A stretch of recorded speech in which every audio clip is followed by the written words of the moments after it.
Welcome to the Manage Self, Lead Others podcast. Today's episode is republished from the archive. It's one of 50 conversations featured in the new book from the podcast Manage Self, Lead Others. Constructive conversations, true self-leadership and culture you can't fake. Available now on Amazon. Not transcripts, but Nina Sunday's reflections of each guest conversation. And for candid commentary with two sharp AI hosts, visit ninasunday.substack.com. Now, here's Nina Sunday with today's conversation. My guest today is Scott Dutton, the conflict whisperer and global expert on difficult conversations, conflict intelligence, mediation, emotional intelligence, and workplace culture. As a professional speaker, he's known as the fun maker and has spoken to over 25,000 professionals as a speaker and facilitator. My first question to Scott will be, exactly what does your term conflict intelligence describe? Please welcome Scott Dutton. Thank you very much. That was a lovely intro. Oh, thank you. My pleasure. We deserve it. And you've got a term that you've used, which is conflict intelligence. So can you tell us more about what that term conflict intelligence refers to, please, Scott? Yeah, sure. So it's a concept we've come up with that's very interesting because my background is as a mediator. So I actually started as parent-adolescent mediator and spent 9 years trying to assist young people to reconnect with family and prevent youth homelessness.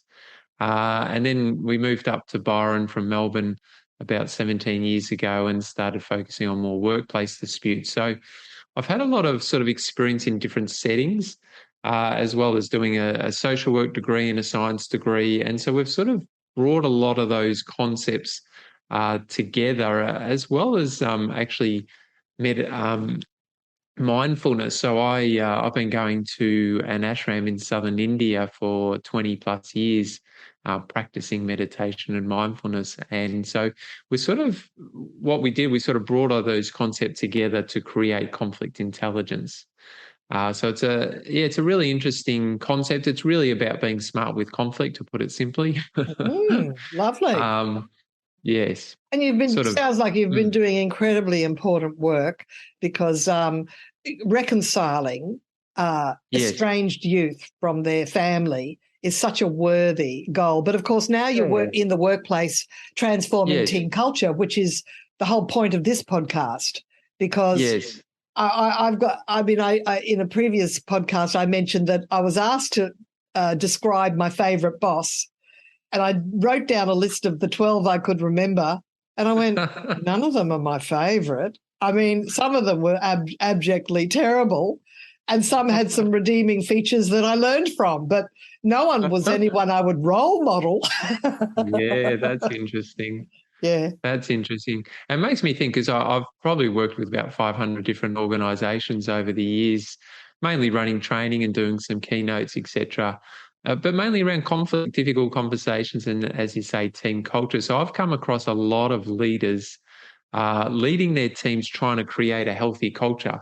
So I've certainly come across many leaders who I think are some leaders, not who I think are really good at leadership. They really stand out. And they're the ones that are usually most proactive in dealing with issues so that things stay healthy. And it's the ones maybe struggle more to have those difficult conversations where the culture starts to unravel and can get quite unhealthy and even toxic sometimes. What do you think is the key thing that makes a culture unravel, and what is the toxic behaviour that you see most prevalent? Yeah, look, I guess the things I see often is where I think that where there's an us and them culture, so it gets very much management versus staff. There's also a culture where people do not feel comfortable or safe to have those difficult conversations. And I know you've done some work on psych safety, and I've done a little bit of looked through Amy Edmondson's work, who's done a lot on that as well. And I think if people don't feel safe, then they're not going to be able to go and address concerns with one another, and that's when it starts to get unhealthy. That's right. Issues aren't dealt with. And then when there are triangles, because if someone wants to be authentic and express an opinion, yes, they may find that it's being talked about by a third party. So suddenly you've got this triangle happening where it's not confidential. It's being discussed by others, and then it becomes gossip. Yep, that's right. And often in my team culture sessions, it's like we do above and below the line behavior, so we're very clear on what's okay and what's not. But it's also about how do you have those conversations, and how do you know when something is like a debriefing. That's where I think teams need to have a model in how to have those difficult conversations, where it is. The one I use is based on a Harvard model, and it's very helpful because it's going in open and curious for starters. It's open and curious. Ask questions to understand before you start expressing your opinion, your judgment. Exactly. And the purpose initially is to understand each other before we start looking at solutions. So it's going in very open, curious, trying to understand the other, them understanding you, and then we find a way forward. And I think if everyone has a model like that, it makes it easier. So what would be a good, safe question to ask that doesn't put the person being asked on the defensive? Language style. Yeah. Oh, definitely. So one of the things we look at, so I run a training on difficult conversations. It's the most popular training I have now. But one part we look at is how do you start the difficult conversation? That's it. How to start. How to start it. And the funny thing is, it's exactly like how you'd start as a mediator. So a mediator, when parties talk about issues, they often talk about them in a negative way. And what you need to do as a mediator when you're identifying the key issues from both perspectives is put them on the board or on the page on Zoom in a neutral way. So it's no longer said in a negative. So if someone says, I feel disrespected, I would write up respect. Right. And so if I was going to go and have a chat to you or say, being late for meetings all the time, I would write up meeting times. Right. And so when I approach, so if I was approach you, Nina, I'd say, oh, Nina, if you've got a few moments, I'm just wondering if we could have a chat about meeting times and just see if we're on the same page on that. Wow. See, it's neutral. It's getting rid of negative triggers and red flag words. Yes. Exactly. Yeah, exactly. One of the pieces of advice I read in a Harvard Business Review series was starting a question with what is the reason, not why. And the example I can remember is a manager asked the payroll person, why did you allow Mary to have a week's holiday? Instead of, what was the reason Mary was granted a week's holiday? She was just curious. She wasn't accusing. But the payroll person, because it was why, it's like, well, I had permission. You weren't here, and I had the right to do it. And no, I just wanted to know why she needed it, because it was a week that we were down on some staff. I just wanted to know, was it important or whatever. So it's that little difference between why and what was the reason, and which is curiosity versus please explain. Yes, exactly. And it's a trap that most people fall into. I see it as a trap in difficult conversations. They start in a way that provokes the other person and puts them on the back foot, and you get defensiveness. So it's being mindful about how you start it, but also your tone and how that comes across, and your body language. All those sort of things play a part in whether that conversation is going to go well or not. Yes. I've come across an assertiveness template that was had the acronyms BFIR: behavior, feeling, impact, results. In other words, when you come late for meetings, I feel frustrated. I feel like we waste time because then everybody has to repeat what was said. And what I'd like to see in future is you coming a bit early so we can all start together on time. What do you think of that template, or is it a bit too simplistic? I think I'm not totally comfortable with it. I think it's still a little bit one-sided. It's not saying, "Hey, Nina, if you've got a few moments, I just want to talk about meeting times," and I just want to get your just some clarity on what time you're thinking we start, or how you're finding the meetings going. Right. Um, and just get a little bit of input from them first. And they go, "Oh yeah, no, I'm all good with meetings." And then I'd say, "Look, I'm not sure if you're aware, but when you're not coming at 9, what that means is that we often delay the meetings and we're waiting for you to attend, and that then impacts our ability to get through all the agenda." And I wasn't sure you're aware of that. Oh, isn't that nice? It's like tickling with a feather. Whereas I had a sledgehammer. And look, I think we can be flexible, because I think some people need a sledgehammer. And those that don't get subtlety need a sledgehammer. But most people we can be a bit more subtle with. I still want to be clear on what my issue is or what my concern is. It's just not coming in with assumptions or judgments particularly in that opening statement. You're almost coming across as that character in that old TV show, Columbo, where he sort of skirted round the issue and sort of, "Oh, by the way." And it's so soft. It's really admirable, Scott. I really like it. Thank you. Yeah, look, it's finding that balance. Another little thing I learned at Harvard, I went there a few years ago, did a negotiation and leadership course. There's this great little graph that I really like, and you can bring it into a difficult conversation, you can bring it into conflict situations, where you have empathy on one axis. So you want to be empathetic and try to understand the other person's needs and their concerns and how they see things. And on the other axis is assertiveness. Right.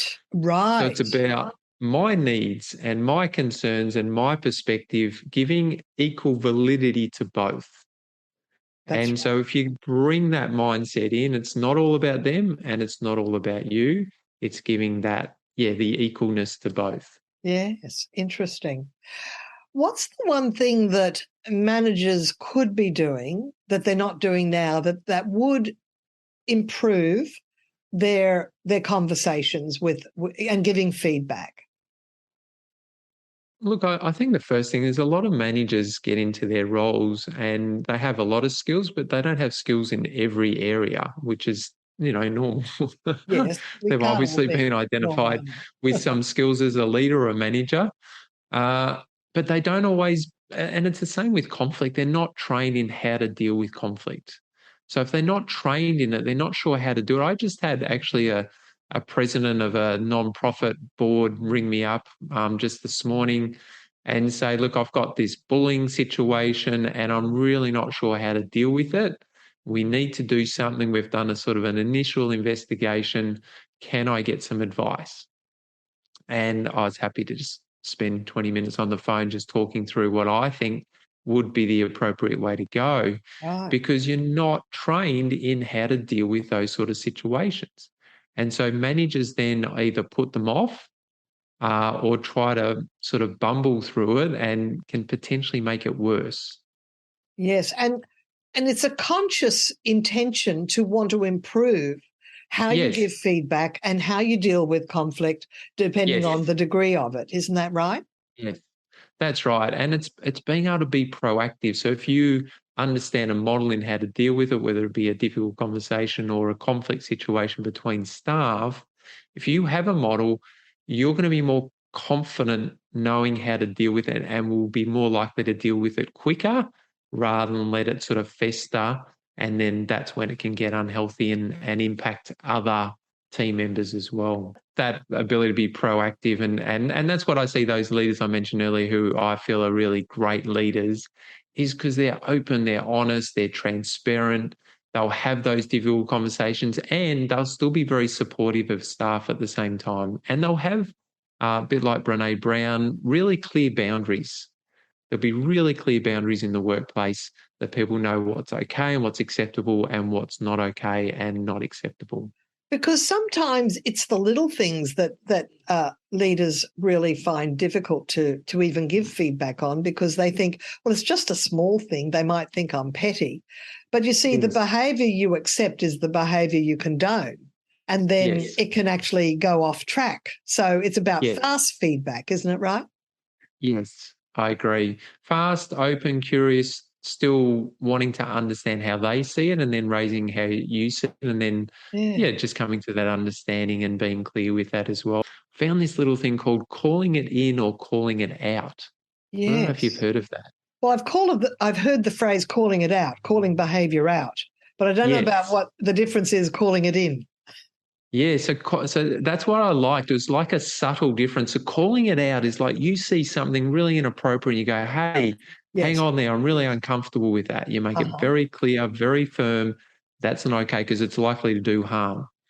Calling it in is more subtle. And what it is, I might see you sort of raise an eye at someone in the meeting or do something a little bit more subtle. And I might say, Nina, I'm just wondered in the meeting, I just saw you just make an interesting facial expression when Mary was talking. I'm just wondering what was going on for you there. That's emotional intelligence, isn't it? To be people reading the subtle nonverbal cues that people give out. But it's so important, isn't it? Because you're doing it from a curiosity point of view. Yes. Because you're saying, does that indicate that you have an opinion that you're not expressing? Yeah. Are you uncomfortable with what they said? Are you, what's going on there? I'm not coming in with judgment. I'm coming in with a soft curiosity and still saying, hey, what's going on there? I saw that. Yes. So they're not, Yeah, no, you've used conflict intelligence in a way that suggests, IQ and EQ, emotional intelligence. Yes. Surely leaders have to, it's all self-leadership, the ability to improve their own self-leadership, their own self-awareness. What's one thing that a leader can do to ensure that they're improving their emotional intelligence? What I see is probably the best leaders and the best teams are mindful. And what I mean by that, because it's obviously got lots of different definitions, is the ability to be present. That ability when you're with staff to be present with them and not, so obviously leaders often have a lot going on, but not to be multitasking or thinking and doing other things. But the other component is about being aware of their presence. It's noticing their impact on their staff. It's noticing what they say, how they say it, and even sometimes how much they say. Because sometimes the best leaders will shut up a bit and let others talk and give others space. So that requires the leader to be aware that they don't really have to be the font of all knowledge, the decision maker. They can actually go to their people with questions rather than with answers. Yes. And there's a little case study in that Amy Edmondson's safety book that I really like, and there's I think there's a fashion designer, might be Eileen Fisher, but don't quote me on that. But she says she's a don't knower. She's very clear that there's a lot of information she does not know, and what she said is that empowers people to be able to step up and invite people for their thoughts and opinions as well. Right. So they might phrase the question, I don't know how, the best way to resolve this problem. What thoughts do you have? Like being willing to say that. I'm wondering what might be some solutions to this, and there's probably more than one solution. Yes, exactly. And it's that psych safety concept of being honest about what you don't know, being transparent that you don't know all everything as a leader. Which is the absolute opposite of what's called the Dunning-Kruger effect, where the more you are quite pompous about what you know, and you probably know the least. There are these characters that they know everything, but actually they're not doing any research or enough exploration to actually be be a know-it-all.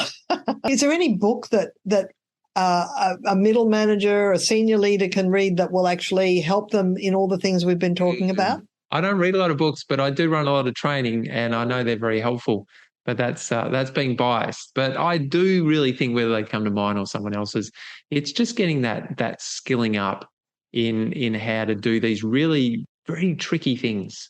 I don't think it comes naturally to many people to be able to deal with conflict really effectively and confidently, and the same as difficult conversations. I don't think it comes naturally to many people. So most leaders, most managers need to be trained in how to do it. But once they've got that, then, they can go and really, smash it out, I reckon. Exactly. So an evolving manager is a learning manager, and they can't continue to evolve if they're only working with the input that they've got up till now. It's like it's always getting fresh input. Yes, exactly. Because there's definitely new trends in team culture, because I do know that the reason I had such poor managers is it was not the trend to even think about culture 2 decades ago. It's definitely come of age in the last decade or two. Yeah. But look, I get a couple of books I think are worthwhile. Is that Amy Edmondson, Psychological Safety, Fearless Organization, I think it's called, and the Difficult Conversations from Harvard, under the Harvard Negotiation Project. So they're two great books that are very helpful. All right. So this podcast goes all over the world. So can people in other time zones connect with you online? Do you ever do online training? A lot. Yeah. They can come. They'll just have to get up early. Exactly. No, we can be flexible. But they can connect if I can assist in any way. I've done stuff all over the world, so happy to assist in any way. Yeah, and of course, your contact details will be in the show notes. Thank you so much, Scott. You've got a very busy schedule, and you're actually on site today, away from home, getting ready for training. So, thank you so much for your time today. I really appreciate it. Thank you, Nina. It was lovely chatting. This episode, we've been speaking with Scott Dutton on the Manage Self, Lead Others podcast for experienced and emerging people managers. I'm your host, Nina Sunday, and we interview experts who share insights on how to elevate and transform team culture. Until next time, see you then. This podcast is a part of the C-Suite Radio Network. For more top business podcasts, visit c-suiteradio.com.